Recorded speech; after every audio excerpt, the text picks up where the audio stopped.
These sessions aim to provide you the fundamental concepts of international business and globalization, starting with the definition of international business, the differences between international business and national business in terms of national cultures, political, economic, and legal systems, labor and environmental standard, and also the exchange rate. And after that, we will touch on globalization, starting with definition of globalization and the impact of localization on globalizations. And we will finish the session by summarizing our thought in regard of international business and globalizations. And today we are going to look at the definition of international business. What does this mean actually? At the very basic level, is referred to any firm that engaged in international trade or investment. And I would like to continue our discussion by presenting you the top 3 of the world's most valuable brands, and hopefully that this sample could lead you to having the more idea about what international business means. On Forbes 2020 list of the 100 most valuable brands, the top 3 are Apple, Google, and Microsoft. We can learn from this example with different perspectives in mind. Concerning brand performance, brand values often fall because company has hard time defending brand's positioning. Being on top of the list is implied that the base brands are well defined.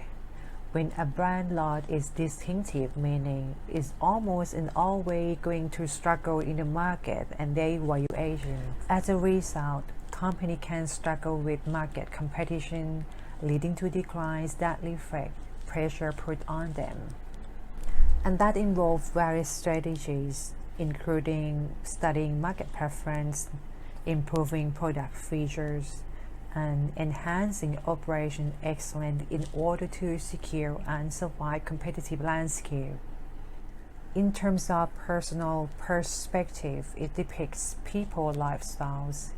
It reflects that we are balanced, omnipresent, and interconnected. I hope that you see the same picture as mine, that right after waking up in the morning, we grab our smartphone and jump onto the internet, to Facebook, Instagram, Twitter, say hi to the world, search information, and compile that information into the more presentable form, send to the friends, send to the co-workers, or even send to our supervisors. In certain dimensions, it shows us that we are moving toward digitalization. We sell and buy or trade products, services, and search information from all over the world at any time and any places that we want. And that leads to the definition of international business. It facilitates the business of global integration in the aspects of trade, investment, capital for, labor, technology, knowledge, and communication. International business differs from national business for a variety of reasons, and the first thing to mention here is national cultures. The major issues of cultural correction may occur because a firm implements practices that do not reflect local customs or values, or its employees are unable to accept foreign behavior. And therefore, we will need to understand that different countries, different societies, and cultures have different expectations as to how we can conduct ourselves, not only as manager but also from business standpoints. As we expand our business horizons, we need to understand different political systems, such as democratic societies versus totalitarian states, for example. In addition to understanding political systems, we need to understand as well the legal systems, whether there is a civil system or legal system or theocratic system in place. Concerning labor and environmental standards, there are clear differences across labor and environmental standards, and we have seen a number of highly publicized cases of firms who have not adhered to expected standards with regard to environmental and labor standards.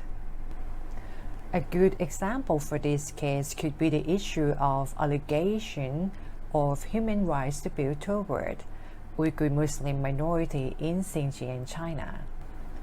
The United States announced in January that it will hold all imports of cottons from China's Xinjiang regions, a leading global suppliers of material over fought labor concerns, while major retailers such as H&M, Nike, and luxury fashion brands Burberry issued statements expressing their concerns over stations.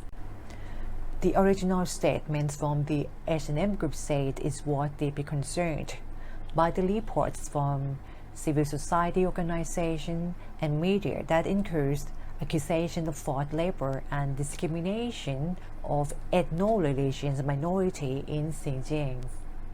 The Nike statement is undated and reads, "We are concerned about reports for forced labor in and connected to Xinjiang Uyghur Autonomous Region." Nike doesn't source the product from the XUAR, and we have confirmed with our contract suppliers that they are not using the textiles and the spun yarn from the region. As a result, the retailers, H&M, Nike, and the luxury brands face backlash and boycotts in China over their stand on Uyghur treatment. The fallout comes after the corporate statements about concerns over the forced labor in Xinjiang regions resurfaced on Chinese social media following the fresh written sanctions. So what we can learn from the case is potentially trade barriers that nations and countries have applied. Businesses that trade domestically must also be aware of change in exchange rate, because they will have an indirect impact on their business. Think of the change of the exchange rate could affect the higher cost of our raw materials, as well as depreciation of local currency makes the cost of import goods more expensive, leading to the decreased volume of imports. Eventually, businesses that import and export goods we need to pay close attention to this exchange rate, because the value of the good are very sensitive, shopping and changing with constant fluctuations. In order to ensure healthy liquidity when operating business on a global scale,